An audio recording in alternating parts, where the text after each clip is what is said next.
dari Universitas Ujar, Peternakan kelas A. Izin untuk mewawancari Bapak perihal tugas kuliah mata kuliah kesehatan ternak. Jadi saya ingin bertanya mengenai ternak kambing yang Bapak pelihara. Sebelumnya izin bertanya, Bapak namanya siapa?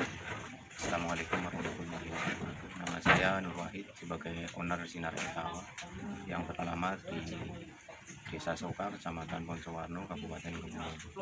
Bapak Nur Wahid ya. Di sini saya akan bertanya beberapa hal mengenai peternakan dari Bapak. Yang pertama, apakah jenis kambing yang Bapak pelihara ini, Pak? Untuk kambing yang saya pelihara selama ini adalah kambing Etawa ras Kaliksing, jenisnya kambing kontes. Selain itu ada lagi, Pak? Untuk tambahannya adalah kambing angklung Nubian. Jadi di Sinar Etawa ada dua jenis kambing yang dipelihara. Yang pertama adalah kambing Etawa, terus yang kedua adalah kambing jenis angklung Nubian yang perah. Yang kedua, bagaimana ciri-ciri mengenai ternak kambing Bapak sendiri? Untuk mengenai ciri-cirinya, otomatis karena kambing Etawa ya, yang kambingnya pokoknya yang mempunyai nilai seni. Jadi untuk di kambing Etawa kan cirinya ada di sekolah kepala, telinga, atur lah.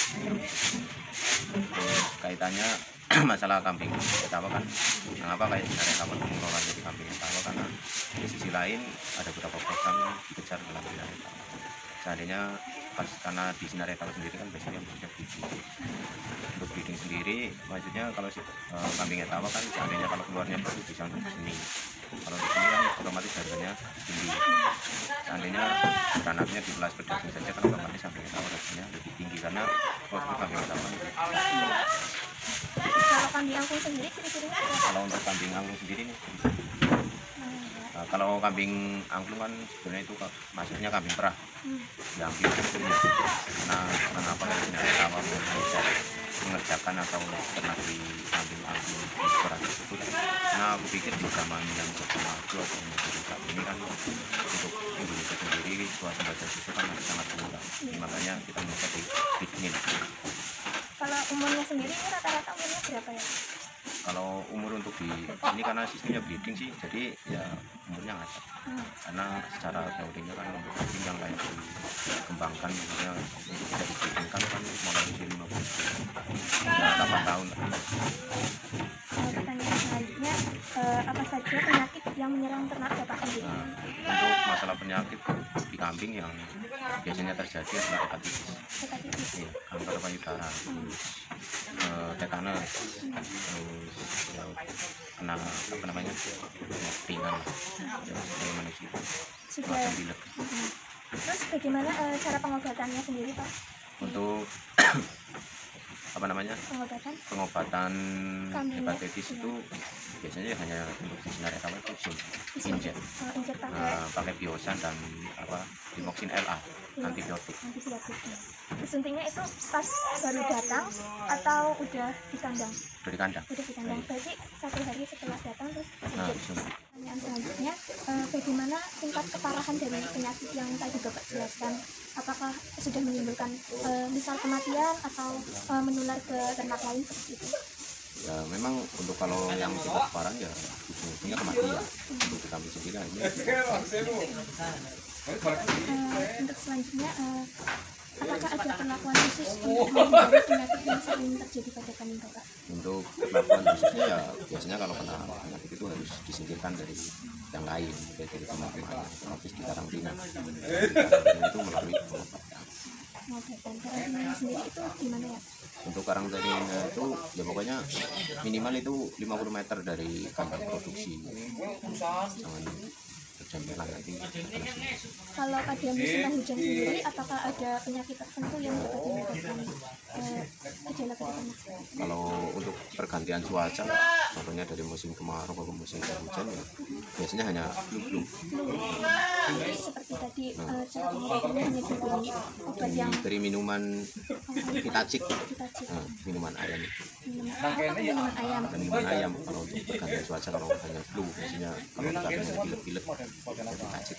Selanjutnya, apakah ada obat herbal yang dapat mencegah penyakit yang Bapak jelaskan? Kalau untuk mengantisipasi kan kaitannya penyakit itu kan memang terjangkit asalnya ya dari kandang yang untuk mengantisipasi kenapa biar nggak kena penyakit ya biasanya untuk disingkat kalau sendiri sistemnya ya disemprot pakai apa namanya disinfektan. Disinfektan Nah, itu bukan obat herbal berarti ya? bukan. Kalau untuk herbal obatnya ya seperti pakai kelapa. Pakai kelapanya dikapaan? Diminumkan mama kambing untuk mengantisipasi menyeterikan kandang pakai disinfektan 3 bulan sekali lah. Kalau yang tadi kan hepatitis juga, terus yang penyakit selanjutnya itu pengobatannya seperti apa? Kalau apa namanya hepatitis terus seperti kalau pilek itu hanya pakai apa namanya yang obat di alam itu apa namanya pakai obat yang herbal ya? Atau seperti itu Pak? Sama? enggak sih, beda untuk pilek. Kalau untuk pilek beda. Terus yang menjadi peran utama apa namanya beban utama kalau di kambing itu virus yang mematikan memang belum bisa diselesaikan, kena tetanus. Itu paling berbahaya itu tetanus. Kalau ada peternak yang bisa mengobati atau mantri yang terutama untuk tetanus. Pencegahannya seperti apa Pak kalau tetanus sendiri? Tetanus ya juga sama, asal usulnya itu penyakit itu berdebat di kandang. Jadi untuk mengantisipasi biar nggak kena tetanus juga kandangnya harus bersih. Saya boleh lihat obat-obat yang Bapak gunakan untuk mengobati ternaknya, boleh tidak? Bisa Bapak jelaskan mengenai obat-obat yang diberikan kepada ternaknya Bapak? Bisa. Ya, silakan Pak. Ini obat cacing. Jadi biasanya kambing itu diberikan obat cacing untuk pejantan kan 5 bulan sekali untuk di sini di manajemen sini Rekawa, dan kalau untuk indukan yang dibreedingkan otomatis 5 bulan sekali. 5 bulan sekali kambing setelah beranak itu diberikan obat cacing, dan otomatis kan dia menyusui 3 bulan, nantinya sebelumnya dia dikawinkan lagi diobat cacing lagi, jadi 2 bulan kemudian diobat cacing lagi. Tapi kalau masalahnya kalau obat cacing untuk indukan kan pas dia hamil untuk obat cacing kan berbahaya, nantinya janinnya bisa ambrol, keguguran. Terus kalau ini untuk penyemprot kandang di Kaistan untuk menyeterilkan kandangnya agar kandang itu tidak berkembang biak bakteri yang tadi, seperti bakteri yang mengakibatkan tetanus, terus mengakibatkan hepatitis, kanker payudara. Itu 3 bulan sekali untuk di sini itu diberikan disemprot pakai disinfektan. Untuk masalah kambing bermasalah seperti kayak kambing sakit Cina Retawa itu sistemnya diberikan diinjek pakai, tergantung dari penyakitnya. Untuk kalau penyakit pada umumnya kambing itu kalau disuntik itu diberikan biosen, karena biosen dia mengandungnya adalah sebagai suplemen tenaga. Kalau untuk limoksin sendiri ini kan dia ibaratnya membunuh dari seluruh penyakit, seperti kayak dia masuk angin juga dikasih limoksin juga jadi, tapi limoksinnya pakai limoksin 2000 LA, jangan limoksin 2000. Yang limoksin 2000 itu kualitasnya kurang bagus, seperti kayak apa namanya terjangkitnya hepatitis juga bisa diobati, diantisipasi dengan limoksin, karena limoksin itu kan mengandung seperti antibiotik juga. Untuk kalsidet sendiri untuk biasanya terjadinya untuk di pejantan, karena kalsidet kan dia adalah kalsium, jadi untuk menyuntik di lehernya di apa namanya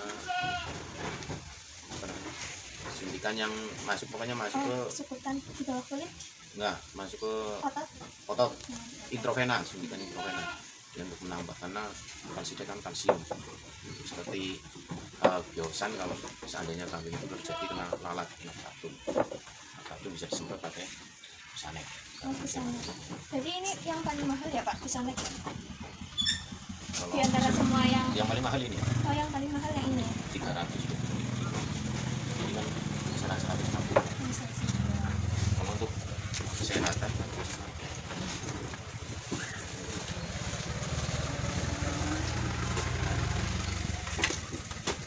suplemen komplek. Ini vitamin. Ini cara penggunaannya sendiri bagaimana ya Pak? Injek juga. Diinjek. Suntik. Berapa mili? Tergantung bobot, dari 10 kilo itu diberikan 1 cc, 1 mili. Oh, 1 mili. Kalau yang ini Pak, kalau Vitol sama vitamin juga. Berapa? Sama. Sama. Per bobot per 10 kilo itu 1 mili. Berarti ini semua etawa berbobot 10 mili. Ya, 10 kilonya 1 mili. Oh, 1 mili, 10 kilo 1 mili. Jadi disuntikan di ototnya ya Pak? Kalau yang kalau biasa ini masuk daging ya. Ini juga masuk daging. Kalau ini juga semua ini masuk daging. Oh, yang otot cuma yang ini yang masuk ke dalam otot. Kalau di dex. Ini kalau untuk suntikan yang hanya di dalam kulit kan biasanya penyakit kulit. Kalau kulit nggak ada banyak. Jadi di sini juga ada penyakit itu ya, yang ada korengnya di mulut ya Pak? Ya terkadang. Sama di daerah ambingnya juga ada Pak. Ini kan ada ginasel, biasanya itu buat kayak koreng kan? Iya, koreng. Jadi kudik kayak kudik ringan kan bisa. Kalau pemberiannya sendiri itu berapa kali? Kalau untuk sistem semprot itu kalau di sana itu ya pokoknya sehari 2 kali sampai sembuh. Sampai sembuh. Kalau misalnya penyakit kudik itu kan bisa disembuh pakai apa? Oh, penyakit itu penyakit kulit juga bisa disuntik. Bisa pakai apa? Karena di sini nggak pernah ada di sini, lupa. Dan obatnya nggak sedia juga. Ya teman-teman, bisa dilihat obat-obat yang digunakan di peternakan Sinar Etawa ya Pak. Peternakan Sinar Etawa dari Desa Bonsawarna ya. Desa Bonsawarna. Desanya Soka. Oh, Desa Soka, Kecamatan Bonsawarna. Terima kasih ya Pak sebelumnya sudah menerangkan beberapa jenis penyakit serta cara pengobatan dan obat-obatnya. Apabila dari saya sendiri banyak kesalahan, saya mohon maaf ya Pak. Terima kasih dan wassalamualaikum warahmatullahi wabarakatuh.